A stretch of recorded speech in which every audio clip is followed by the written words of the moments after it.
Spade. 70 appetite. Cards.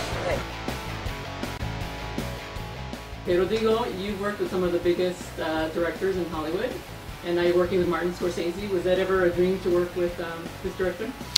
It actually was never even a dream for me to work with Scorsese because it was just so out of the realm of what I would imagine would have happened in my career. You know, I went to film school in Mexico City, and that's where I started my career, and I did 9 movies before I moved to Los Angeles, where I live there. I live here now. But I admired Scorsese's movies enormously. I always loved his stuff, and Raging Bull is probably my favorite film of all time.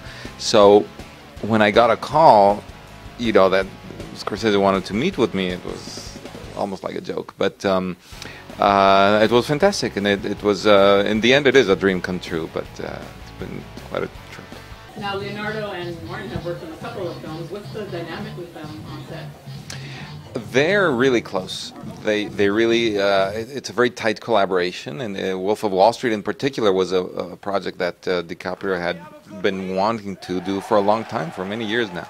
And he'd taken it to Scorsese previously, but they went to different studios to try to get it financed, and they wouldn't do it because of the vision they had, DiCaprio and Scorsese, of making this bold film where, you know, they just wanted to go all out. Now, you also worked in another Wall Street movie, ironically, with Oliver Stone. The other ironic thing is that I've done now 2 movies about Wall Street, and I don't understand anything about investing, or I don't have any money in Wall Street.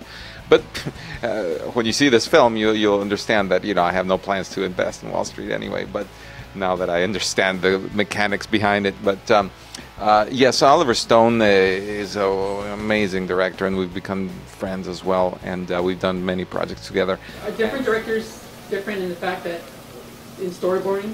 Scorsese doesn't actually storyboard, but he does do shot lists in his own script.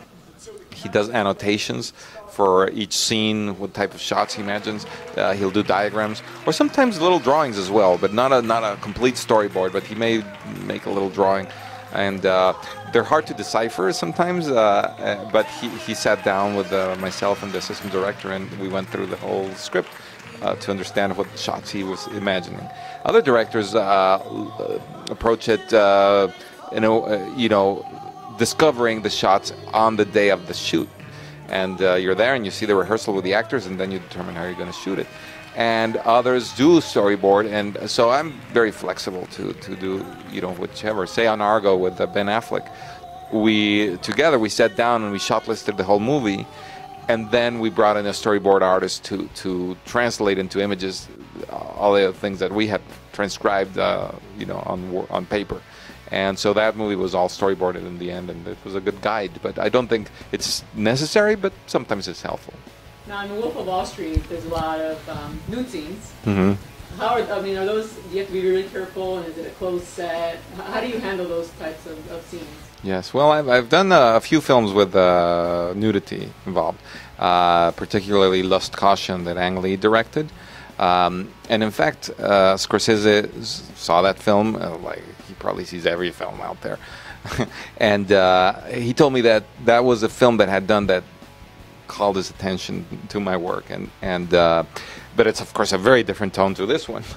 that was you know, highly sexual. In fact, it got an NC-17 rating, and this one barely made it to an R, but it was almost NC-17. But it varies. And this film in particular, the nudity was easy in the sense that the approach was so open, and there was no feeling of restriction of, oh, you can't show this, or you have to be careful because of the ratings precisely. I was amazed at the things we were filming, and I couldn't believe that this stuff would make it on screen. And indeed, they had to cut down and trim some scenes and some moments that were, you know, tremendous. But we went at it without worry when we were shooting it. So that was refreshing, and it made it easier for us as the crew. Now in the movie, there's scenes with a lot of people. Is that a cinematographer's nightmare? Yes, crowds are complicated because, you know, after all, you're trying to create a mood and atmosphere with the cinematography and the you know, the lighting and the camera work. But so lighting for big spaces with a lot of people is complicated, especially in an office environment where it's mostly fluorescent lights.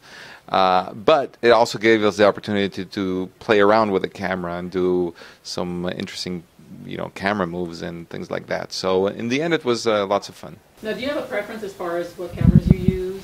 Well, the debate going on right now a lot is, you know, whether you shoot on film negative or on digital cameras, and that's always an issue because it also involves the budget and post-production and things like that. For example, on Wolf of Wall Street, we shot most of it on film, and we did certain scenes with digital cameras, and particularly visual effects with green screen. And low light situations, like some night scenes in an apartment in Manhattan that had tinted windows. So in order to be able to see the lights outside those windows, digital cameras were better for that. But film negative still has an amazing latitude and great color reproduction. So that's why we shot film, because we felt that the faces looked better with film negative. So that's my preference right now, to be able to shoot on film, but I also like to use digital to its advantage, you know. So.